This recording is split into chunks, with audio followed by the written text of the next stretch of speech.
শহীদ আব্দুল মালিক ভাইয়ের স্মৃতি বিজড়িত আজকের এই ঐতিহাসিক সোহরাওয়ার্দী উদ্যানে বাংলাদেশ জামাত ইসলামীর উদ্যোগে আয়োজিত আজকের এই মহাজাতীয় সম্মেলনে আমাদের মাঝে প্রধান অতিথি হিসেবে উপস্থিত হয়েছেন মানবতার মুক্তির আন্দোলন বাংলাদেশ জামাত ইসলামীর সংগ্রামী আমির ডক্টর শফিকুর রহমান সহ অন্যান্য জাতীয় নেতৃবৃন্দ, সম্মানিত সাংবাদিক বন্ধুগণ, উপস্থিত আজকের এই লাখো লাখো জনতা, আসসালামু আলাইকুম ওয়া রাহমাতুল্লাহি ওয়া বারাকাতুহু।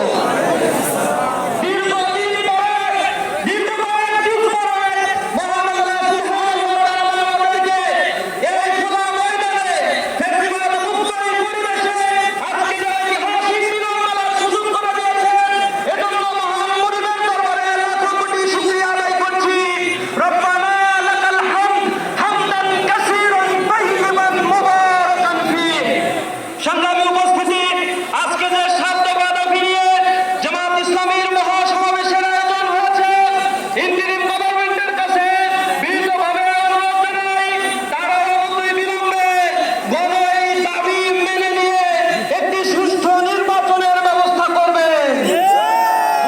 এই আন্দোলন যাদের পটাতনের উপরে দাঁড়িয়ে এই নব বাংলাদেশ বিনির্মাণের স্বপ্ন আমরা দেখছি, এই বাংলাদেশের সেই জুলাই যোদ্ধা শহীদ পরিবারগুলোর পুনর্বাসন, আহত বন্ধুত্ব বরণকারী ভাইদের পুনর্বাসন করতে হবে।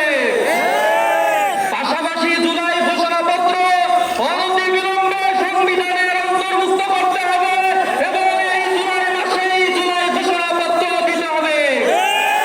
সংগ্রামী কেন বিগত ফ্যাসিবাদের আমলে শিক্ষা ব্যবস্থাকে ধ্বংস করে দেওয়া হয়েছে। শিক্ষা সংস্কার কমিশন